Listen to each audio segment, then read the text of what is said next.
你一定玩过捉迷藏吧？但我要说的玩法有些不同，是一个人的捉迷藏。玩法很简单，晚上11点到12点之间，把家里的灯关掉，点上一支蜡烛，在蜡烛前摆放一些小孩子的玩意儿，玻璃珠、纸飞机之类，然后播放自己录好的录音。心慌慌，捉迷藏，人躲鬼，鬼进房，躲好我了，来找我了，抓到我了，带走我了。1、2、3、10，躲好了吗？我来找你了。中间留几分钟空白，是给我找我的时间。最后一句录音是找不到我，赢家吃糖，游戏结束。游戏有几个注意点：一是小玩具最好是使用过的，沾过人气；二是要在录音数字时藏好；三，也是最重要的一点，在录音说出赢家吃糖之前，不管发生什么，一定不要走出躲藏的地方。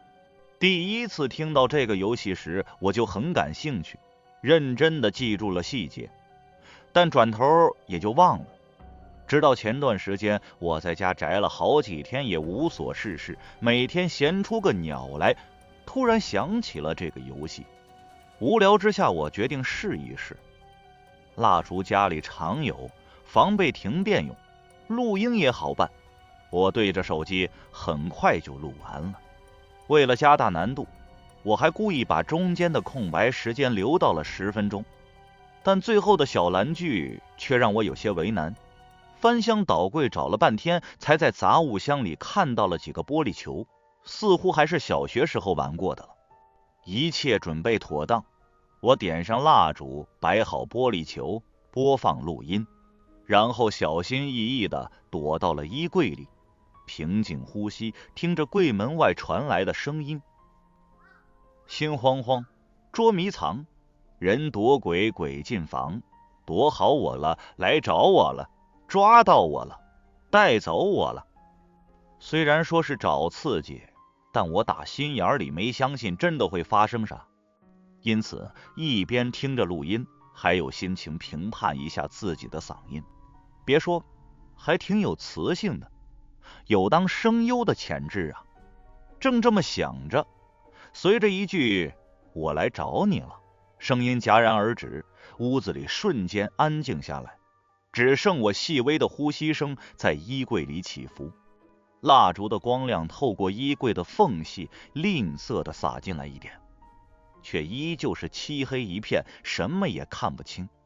好半天什么也没发生，我等得有些无聊，开始后悔为什么要把时间定在10分钟这么长，太难熬了吧。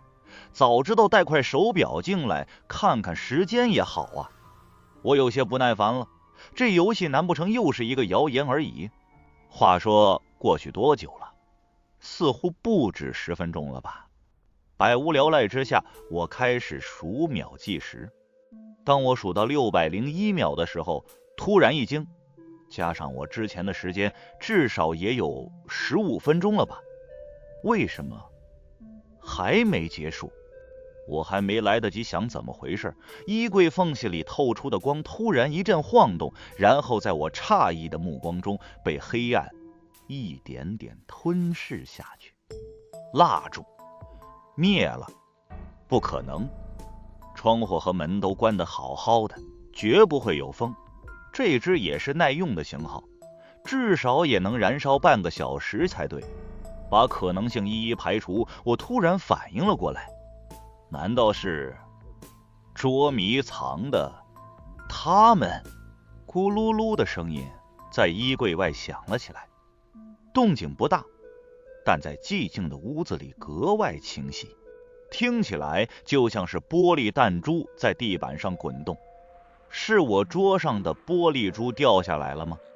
我竖起耳朵，玻璃珠似乎在屋子里漫无目的的滚动，一会儿滚到左边的床下，一会儿滚到右边的书桌，下一刻又在墙角打转，没多久，似乎已经把屋子转了个遍，然后滚动声由远及近，一路滚到了衣柜前，撞到柜角，啪的一声停了下来，死一般的安静。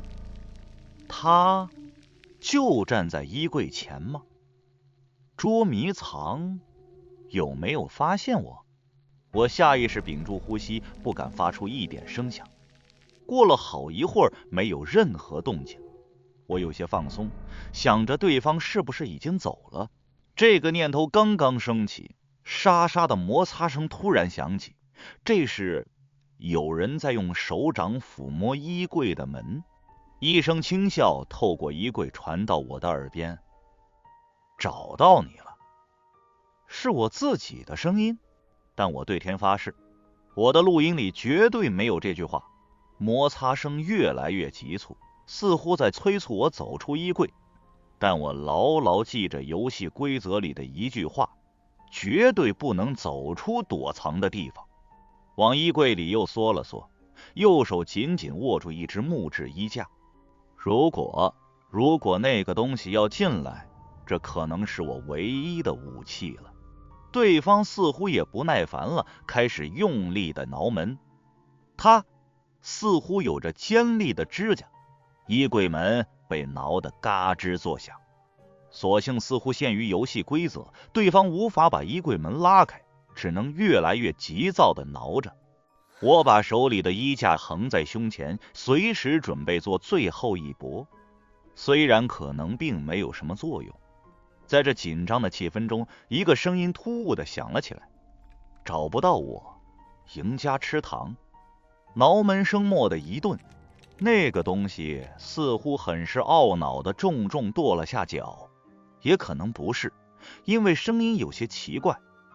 接着便是万籁俱寂。我又等了好一会儿，才小心翼翼地推开衣柜门，一下子窜到床边，打开了灯。蜡烛完全燃尽，只剩一滩烛泪。桌上只剩2颗玻璃珠，还有1颗不翼而飞。而衣柜门的下方散落着一片被挠下的木屑。打开手机，时间刚好过去了10分钟。这一晚我是开着灯睡的。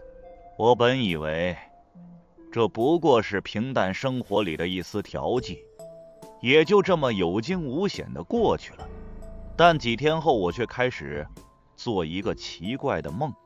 梦里我似乎回到了小时候，和同一所大院的小伙伴们在玩捉迷藏。9、10，躲好了吗？我来找你们了。我转过身，看着空荡荡的院子，兴奋地冲了出去，一把从水箱后面拽出一个孩子。小斌，我找到你了。小斌嘟着嘴，垂头丧气地跟在我身后。昊天，别躲了，我看到你在车库里了。我指着自行车堆大喊，一个孩子无奈地钻了出来。接下来我又陆陆续续抓到好几个孩子，最后我拽着最后一个孩子的手，骄傲地喊着：8个人我都抓到了。小斌却挠着脑袋问：可是我们一共只有7个人呢？什么？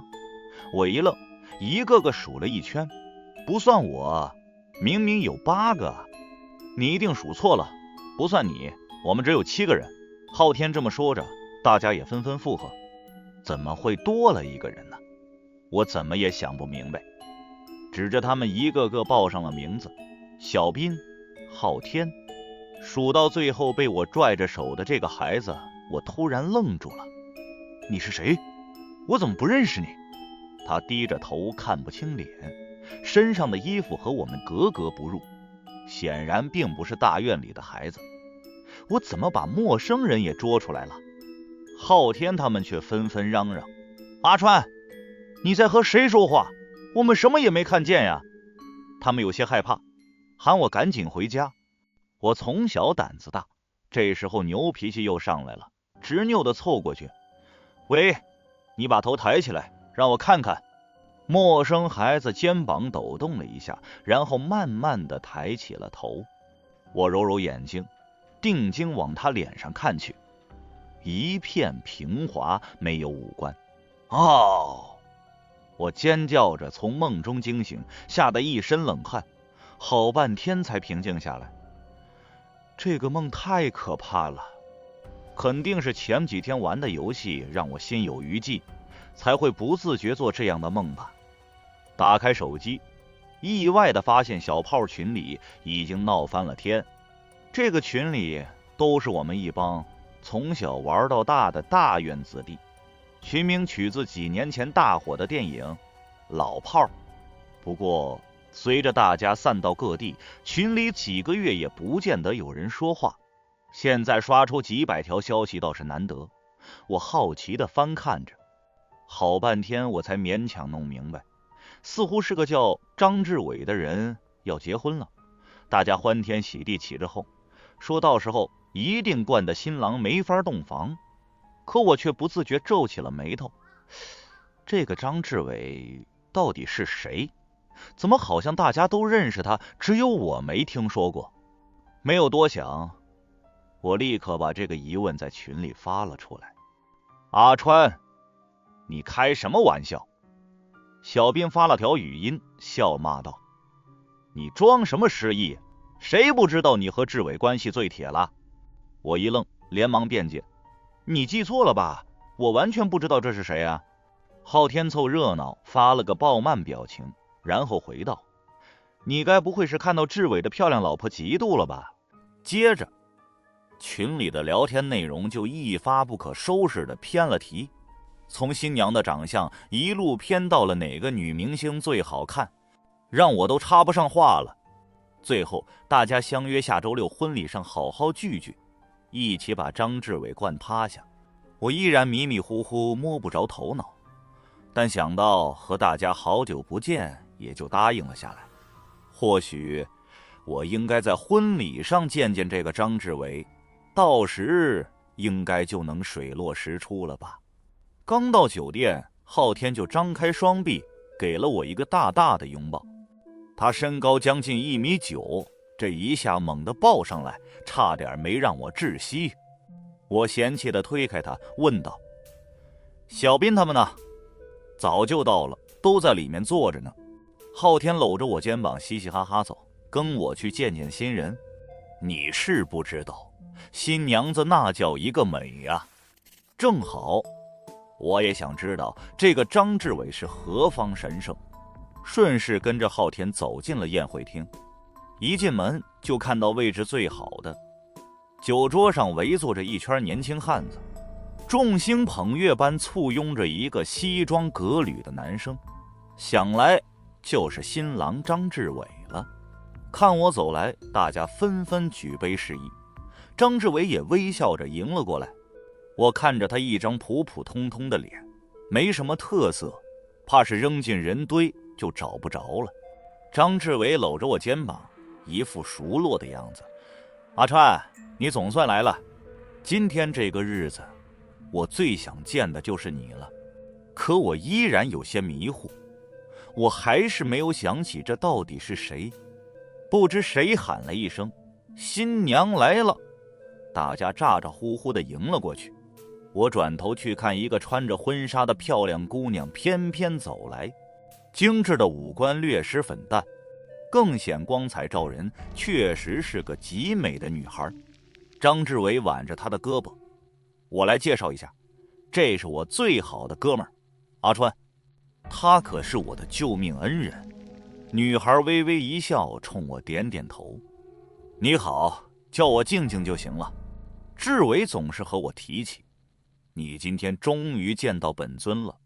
新郎新娘敬了我们一杯，又转身去了别的桌敬酒。新人走后，多年未见的大家开始互相敬酒，杯盏交错间，气氛越发热闹起来。只有我食不知味，有心想问问张志伟到底是谁，又觉得气氛不合适，憋屈得十分难过。不一会儿，新郎的父母走上舞台发言，却让我一下子愣住了。台上的中年夫妇，不是和我家一直有来往的张叔叔和陈阿姨吗？可是我明明记得张叔叔早年从军时候受了伤，落下了不能生育的病根，他根本就没有孩子。我的脸色一下子变得十分难看，本就是勉强挤出的笑容一下子僵在了脸上。没等我想出个结果来，台上已经进行到了新郎发言的阶段。张志伟接过话筒，突然大声说：我今天要特别感谢一个人，他是我最好的铁哥们儿，也是我的救命恩人，他就是阿川。又来了，救命恩人到底是什么意思？我皱起了眉头，向身边的小斌和昊天投过问询的目光，但他们似乎毫不惊讶，一副早就知道的表情。20年前，一帮孩子在大院里玩捉迷藏，有个孩子，也就是我，被所有人遗忘。幸好他遇到了阿川，在大家都准备回家的时候，只有阿川坚持寻找下去，最终把我救了出来。没有阿川，这个世界上就没有我的存在。接下来他说了什么，我已经听不下去了，满脑子都是张志伟刚才的那些话。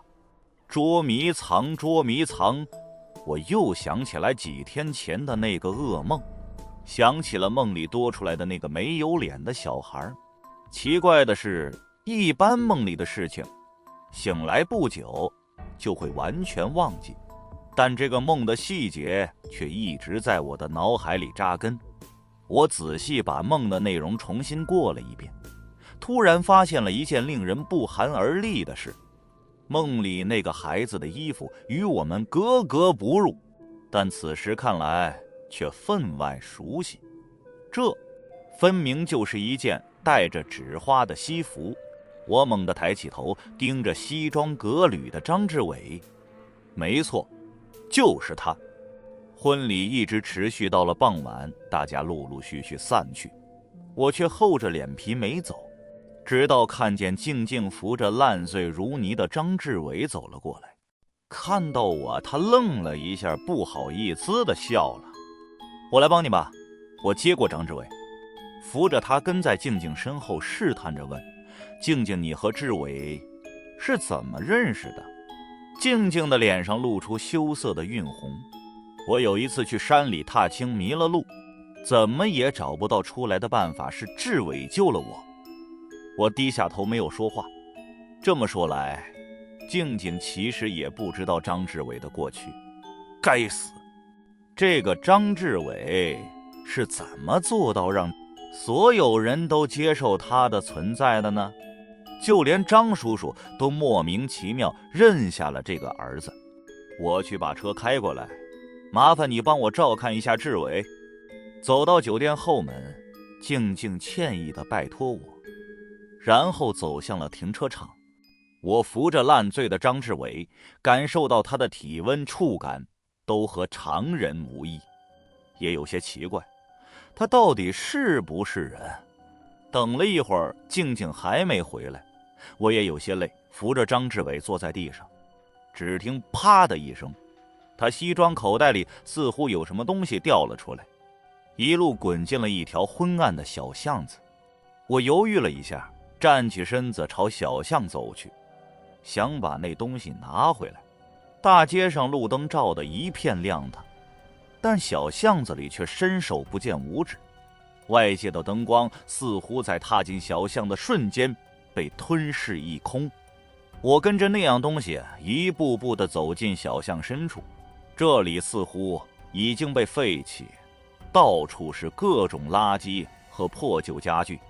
那东西不知是什么，在地上滚得飞快，最后啪的撞在巷子里一个竖立的黑影上，才终于停了下来。我蹲下身子将其捡起，入手圆圆的一片冰凉。眼前的黑影似乎是什么大件家具，夜色太黑也看不真切。我扶着他站了起来，手感似乎是木质，不知为什么，眼前的一切似乎让我觉得有些熟悉。我下意识的又在那东西上摸了2把，发出沙沙的摩擦声。我突然想到了一个可能，脸色难看的掏出手机，借着昏暗的屏幕光照亮了四周。眼前的黑影是一个老旧衣柜，而我手里捏着的是一个玻璃珠，而且这花纹这大小就是我玩游戏那天丢了的那一颗。此情此景，不正是玩游戏那天的重现吗？我脸色阴晴不定地抬起头，想要通过衣柜门的缝隙看到里面是不是也躲着一个人。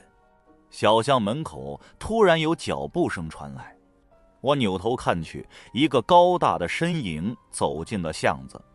我下意识地想要躲开，却发现自己无处可藏。我想打开衣柜门，却怎么也摸不到把手，只好用手指甲去抠门缝，发出徒劳的挠门声，却依然打不开衣柜门。眼看那个身影一步步走近，我心一横，猛一跺脚，正面迎了上去。找到你了！熟悉的声音传来，是张志伟。我做好了翻脸的准备，可他却似乎没有下一步的举动。在手机的亮光下，隐约看到他似乎笑了一下。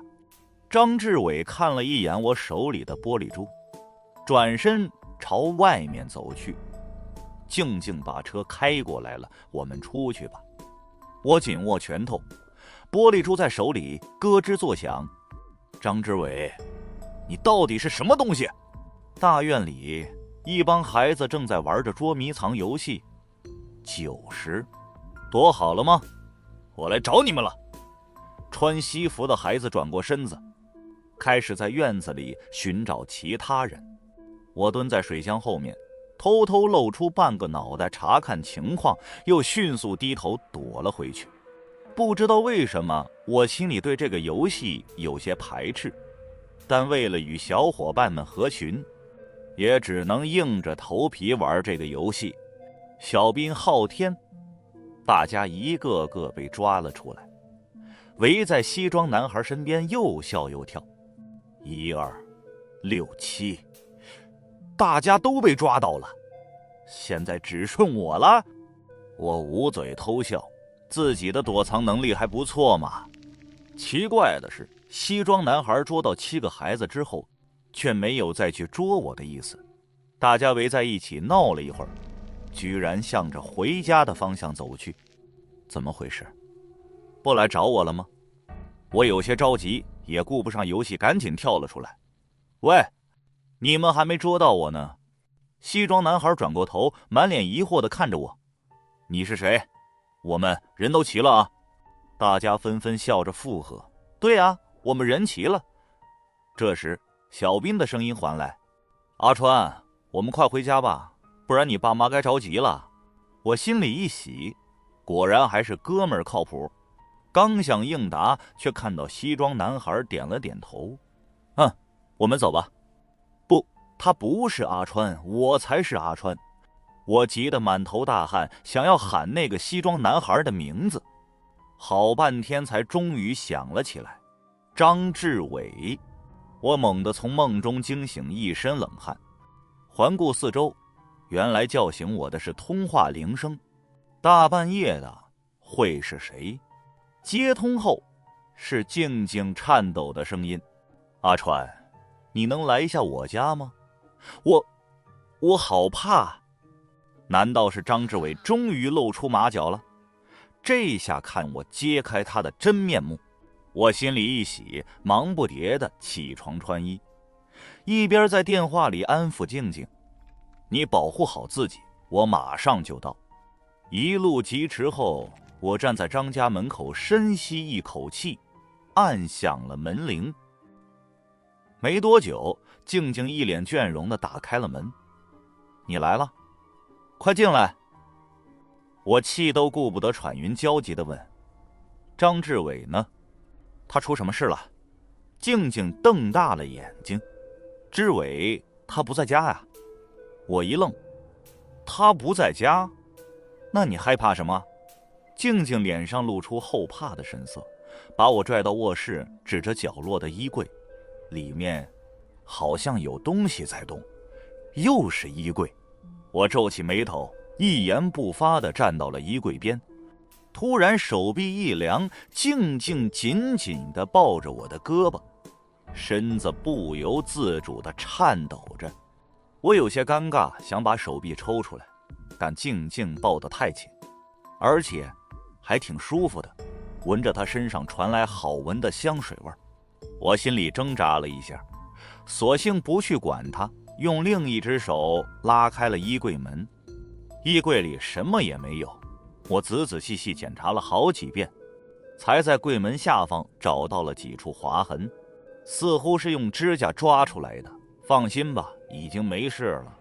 我安慰静静，她咬着嘴唇，似乎有些不好意思，但最终还是咬牙请求道：阿川，你今晚能留下来陪我吗？什么？我一下子愣住了。静静和张志伟才新婚几天而已，他看着挺清纯的呀。看我表情不对，静静连忙补充：我实在太害怕了，志伟又不在，我现在就去把客房收拾出来。客房啊！我恍然大悟，但心里又有点奇怪的失落。志伟去哪儿了？为了缓解尴尬，也是为了进一步获取线索，我问静静，我也不知道，她总是神神秘秘的静静收拾着屋子，头也没抬，总是留我一个人在家，大事小事都得我来干。我有些尴尬，不知道该怎么接，只能看着静静说个没完。哎，你把家里那套新被褥拿来，客人到了也不知道招呼。静静突然一愣，不好意思地说：对不起啊，刚才不小心把你当成志伟了。他低下头，脸上有2坨红晕。你们2个太像了。像？我和张志伟明明差别很大好吗？我默默吐槽。第二天，我接到了小斌的电话。志伟，你看见阿川了吗？他电话怎么都打不通。我毫不客气地打断了他。你眼睛瞎了？仔细看看你打给了谁。小斌在电话那头愣住了。奇怪，我明明打的志伟电话啊。他本来就是不拘小节的性子，也就不再在意。中午约个局，一起搓麻将啊。昊天、小斌还有张志伟。中午的局上，我意外地看到了他，穿着一身淡色衬衫，和我的恰巧是同款。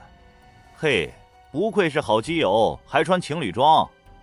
昊天挤眉弄眼，开着玩笑。我阴着脸没有搭理他。别废话，赶紧开始。一边垒长城，我一边绞尽脑汁想着怎么找到张志伟更多的破绽。志伟这么多年不见，都快忘了小时候我们的事了，你还记得吗？张志伟皮笑肉不笑。当然了，好多有意思的事呢。比如那时候小斌喜欢他后桌的女孩，大半夜求着我们助攻。没办法，第二天我只好替他送情书，结果被人还了回来。等等，我觉得有些不对劲，明明是我去替他送的情书啊。那时候志伟你不在我们班吧？我这样提示着，希望小兵能察觉到不对劲儿。可小兵却笑了。阿川，你记错了，那时候是志伟帮我送的。你生病在家好几天没去上学，你忘了？可恶，小兵连记忆都出错了吗？我一咬牙，装作不服气的样子，趁机发奏。放屁！情书还是我帮你写的，除了我，还有谁会把女孩比喻成桃花？我靠，这个比喻拿过作文奖呢。昊天看我生气了，连忙打圆场。阿川，你别急，我也记得阿川拿过作文奖，可能是我们记差了。麻将局不欢而散，我一副不爽的样子回了家。可一进门，伪装出的气急败坏就立刻转换成了一脸凝重。情况不对，好像大家的记忆问题越来越严重了。我在书柜里翻找起来，如果没记错的话，那份情书被退回来后就被我放在书堆里。一番寻找之后，情书没找到，我却找到了当年的获奖证书，但上面的内容却让我心里一片冰凉。1等奖，张志伟。不可能，明明是我获奖才对。叮咚，突然收到了一条短信，来自张志伟。阿川，我发现我的获奖证书找不到了，在你那儿吗？我忍不住怒从心起，这是赤裸裸的示威。接下来的几天，情况越发不妙，大家的记忆似乎越来越混乱。这个突然多出来的张志伟，本应该在过去的20年里没有任何存在的痕迹，但现在这些痕迹都被补上了。用我的人生和大家的交流中，他们似乎理所应当地把我的经历安排给了张志伟，甚至越来越分不清我们两个。静静有天晚上甚至不小心在电话里喊我老公，但我心里却没有一丝旖旎与欣喜，只剩下无尽的恐惧。小兵，我要和你谈谈关于张志伟。其实你们的记忆。这一天我终于忍不住找到了小兵，想要和他摊牌，请他帮助我。可我没想到的是，小兵带着疑惑的目光盯着我许久，才试探着开口：你是阿川？什么情况？我有些发愣。你连我都认不出了？小兵的话里带着几分客套和生疏。不好意思，刚才是我的错，我对你有印象。我们是在哪儿见过来着？我强忍着怒气和莫名的几分恐慌。你别吓我啊，我们可是20年的铁哥们儿。小兵摸着脑袋想了半天，这么说你是我小学同学？不记得这么个人啊。我摸出手机翻找着，我们有个共同的小炮群啊，大家都……话到一半我停住了，我突然发现我找不到那个群了，甚至我的通讯录里都找不到小兵、昊天这些人。小兵把手机屏幕凑过来，我不知道你是怎么听说这个群的，但里面确实没你。8个人的群里确实没有我群主的位置，被一个意料中的人取代了张志伟。我握紧拳头转身离开，心里暗下决心，看来事情到了必须解决的时候了。怎么解决？当然是一劳永逸的办法了。晚上，我怀里揣着一把匕首，敲响了张志伟家的门。老公，你回来了。静静转着圈打开门，一把就抱住了我，让我本想掏刀的手僵在了怀里。静静，其实我不是……我艰难地开了口，但马上又被静静一连串的话给堵住了。你都好几天没回来了，我好想你啊。静静把头靠在我怀里。很快我就感到胸前的衣服被什么浸湿了。是我哪里做的不好吗？是不是生我气了？不要丢下我。他果然已经完全分不清我和张志伟了。我突然有些犹豫，如果真的杀了张志伟，静静又会怎样呢？她一定会很难过吧。我竟然有些不忍心了。蓦地一个念头涌上了我的脑海，既然静静分不清我和张志伟，那么杀了张志伟之后，我完全可以……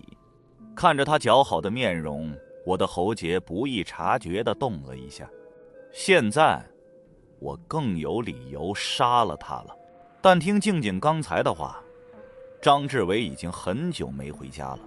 不应该呀，上次聚会完，我们亲眼看着他回了家，他到底在哪里？等等，有一条线索。我轻轻推开静静，别哭了，化了妆都不好看了。我有点累了，想去卧室休息。不哭了。静静破涕为笑，红着眼眶要替我脱下外套。我现在好开心啊！我侧身躲过了他的手，不用了，我直接进去躺会儿。开玩笑，匕首还在外套里呢。走进卧室，我站在上次看到的衣柜前，陷入沉思。如果屋子里有一个地方最值得怀疑，那一定是这里了。可是这里和张志伟有什么联系呢？我犹豫了一下，缩起身子钻进了衣柜，然后慢慢关上了柜门。柜子的空间很少狭小，但好在衣服不多，勉强容得下我这个大汉。我打开手机，借着亮光在柜子里一寸寸地摸索，想要找到一些张志伟的线索，比如他到底是不是从柜子里走出的东西。一寸寸搜了一遍，却毫无所获。我有些焦急，难道自己的推断出错了？突然外面传来了声响，嘎吱一声，卧室的门被推开了，一个沉重的脚步声响了起来，似乎是在房间里转了一圈。这脚步声似乎不像个女生，而且厨房那边依稀还有静静炒菜的声音传来。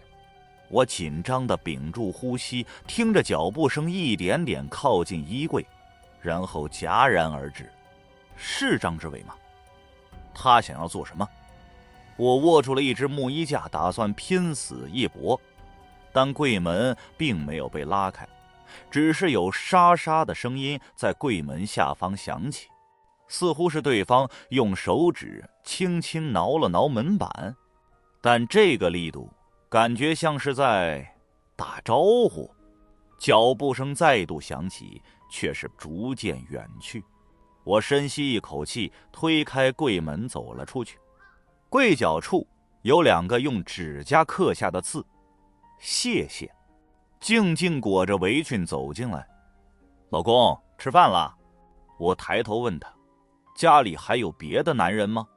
他一愣，眼睛以肉眼可见的速度红了起来。老公，难道你怀疑我偷人？我赶紧一把抱住静静安慰她，怎么会呢？我开个玩笑，好半天才哄得她破涕为笑，但我的心里却只有无尽的冰冷。张志伟，你想我走是吗？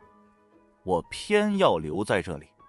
接下来的时间，我以张志伟的身份住在了他家，每天享受着静静的温柔，只是心里还有一丝底线，以自己感冒怕传染的名义和他分房而睡。而张志伟则活跃在我的朋友圈里，今天秀和小斌一起钓鱼，明天就和昊天一起泡吧，仿佛我们2个截然不同的人生。在婚礼那天有了短暂的交集，并从此以彼此的身份生活下去。静静是个好女孩，贤惠温柔。我甚至有时候会想，就算舍弃了过去的一切，换到了静静也是值得的吧。这样的生活也没什么不好，只是偶尔不小心看到柜角处的字，我才从心里深处泛起一丝担忧，为什么对我说谢谢？好几天过去，我终于吃腻了静静做的饭，宅在家里搜遍了网络，也查不到捉迷藏这个游戏的破解方法，决定放松一下，出门打打牙祭。但在街边伸手好半天，空着座位的出租车一辆辆过去，却没人愿意停下来载我一程。我等得焦躁，索性随便找了一家附近的餐馆走了进去。服务员，服务员！我喊了好几声，几个聊天说笑的服务员却始终没有理我。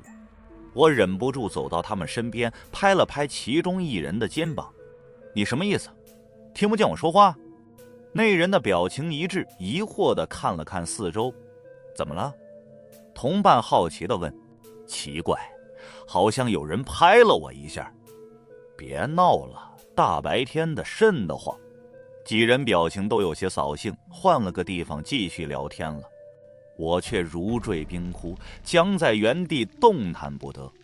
他们看不见我，我冲到一桌食客身边，拼命地喊叫挥手，他却毫无反应。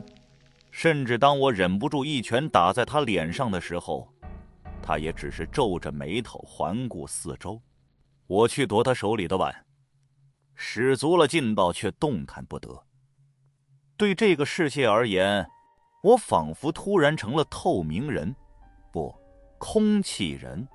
我浑浑噩噩地回到静静家，推开门，熟悉的饭菜香飘来。老公，你回来了。静静笑着迎上来。我突然崩溃了，一把抱住静静，哭得像个孩子。她不知所措，但还是温柔地安慰着我。不管发生了什么，你还有我呢。是啊，在这个世界，我是真的只有他了。停下哭声，吃完晚饭，我坐在沙发上沉思着。一件事几乎被我放弃的事，再次成了第一优先级。杀了张志伟。小兵昊天，这些经常和张志伟一起出没的旧友，已经靠不住了。他们现在应该不认得我了吧？不，已经根本看不见我了。张志伟早就不回静静这里了，对我而言，这反而是件好事。否则我完全不知道该怎么和静静相处。我甚至想到过报警，可惜醒悟得太晚。我现在只要离开了静静家，就成了幽灵一般的体质，人们看不见听不到，我甚至没法拿起外面的哪怕一片纸屑。大概是因为大家已经忘了我吧，只有静静还记得我，所以我在她家才能继续存在下去，活得像个人。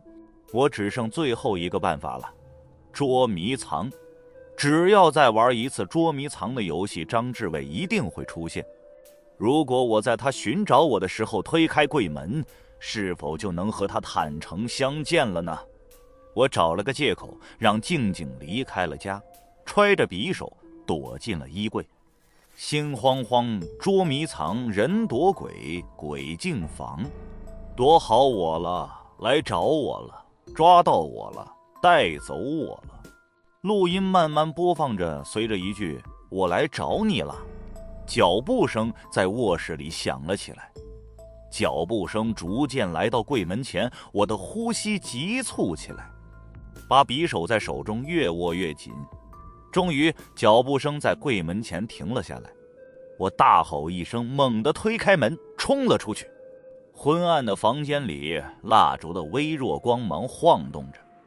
一个人影站在柜门前，似乎因为我的举动而措手不及。我顾不得那么多，扬起匕首，带着满腔怨气，狠狠地扎在了对方的胸口。一刀、两刀、三刀，连扎了10几刀，直到鲜血浸湿了我的衣袖。对方也不再动弹，我才踉跄着打开了卧室的灯。张志伟，我终于把你……等等，地上那是静静。